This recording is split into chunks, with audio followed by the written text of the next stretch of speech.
international body is going to intercede on behalf of the Palestinian people. We stand between the obliteration of the Palestinians and their liberty. And when we put pressure, the kind of pressure that we built in the long decade struggle against the apartheid regime to South Africa, when we build a movement for boycotts, divestments, and sanctions, we will have the ability to knock out the most essential pillar under the Israeli state, and that is the U.S. government. It is our job to do it as Americans fleeing Palestine. Thank you, Chris Hedges. Thank you. Sisters and brothers, there's some young women here who stayed up all night, the last couple nights, making ribbons with the individual names of the more than 1,900 martyrs in Gaza. You see this ribbon? We're asking everyone here today if you can get one of these ribbons. These women are right up here. They're circulating through the crowd. And wear this ribbon in honor of just one of the more than 1,900 martyrs killed in Gaza by Israeli bombs and troops. In honor. Next up, we're going to hear from Suzanne Ross of the Free Mumia Abu Jamal Coalition, the family and friends of Mumia Abu Jamal. Here's from a voice behind the walls, the well-known African-American journalist and political prisoner, so long a supporter of Palestine, Suzanne Ross.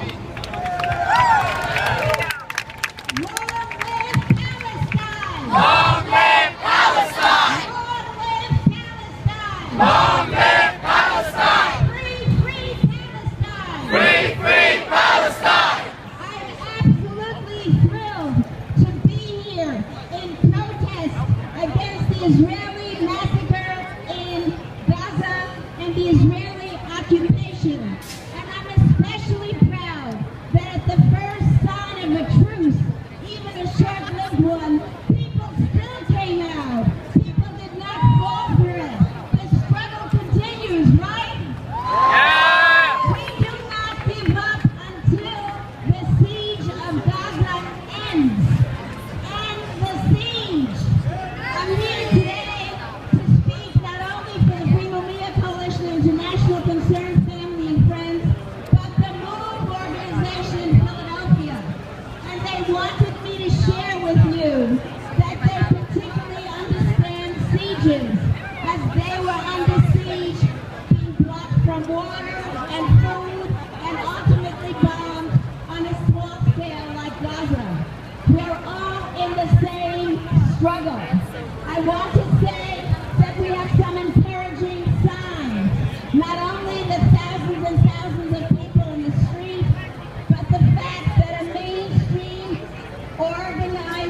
organization leader of the Jewish community, Rabbi Henry Sigmund, has denounced what's happening in Gaza and called Gaza the slaughter of the innocents.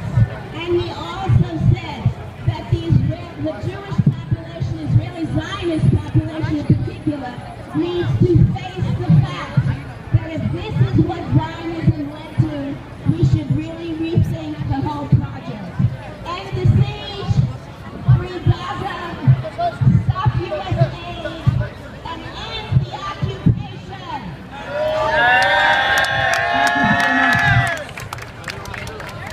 It's really a shout out to our brothers and sisters from Philadelphia coming here in buses.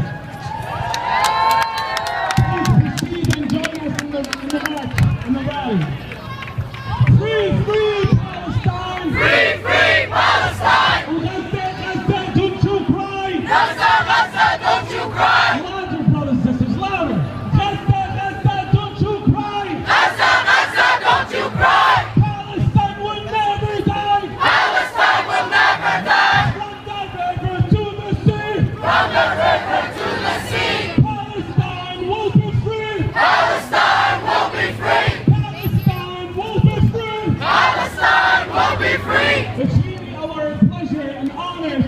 great organizer and a great person, our sister Sarah Flanders from International Action Center. Sarah has been a great supporter, and not only a supporter by words, but actually in action. She's one of the greatest organizers that have been working for the Gaza Palestine and for all of the anti-war movement. Please give it up for our sister Sarah. Not another nickel. Water. No more money for Israel's crime. Not another nickel. Not another dime. No more money for Israel's crime. Occupation is a crime. From Iraq to Palestine. Occupation is a crime. From Iraq to Palestine. Sisters and brothers, yesterday the U.S. again bombed Iraq. And yesterday Israel again bombed Gaza. Now President Obama said that the bombing of Iraq was needed to stop genocide. Do we believe that?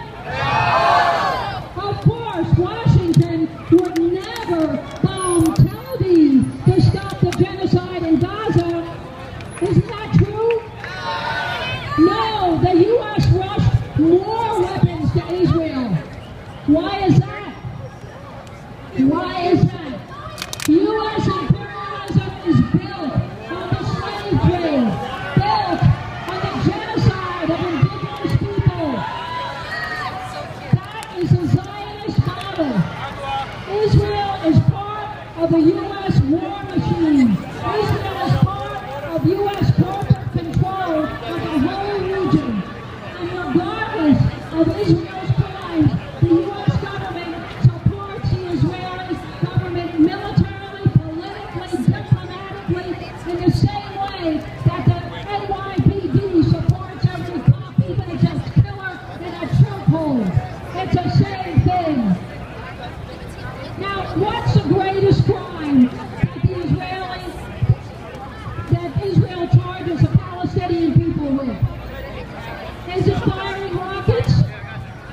Now the U.S. fires rockets, missiles, drones all over the world, don't they? So it's not rockets, it's Palestinian unity. That's the crime that Israel and the U.S. find the Palestinian people guilty of. The unity government of Hamas and Fatah. The unity government. The U.S. empire is based on divide and rule. The U.S. government wants division of all the people. And that's the purpose of Israel historically. It's not a homeland for the Jewish people.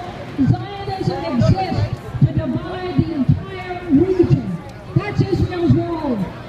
U.S. policy is to divide. The Zionists and U.S. imperialism fear Gaza because Gaza means resistance. Israel has failed.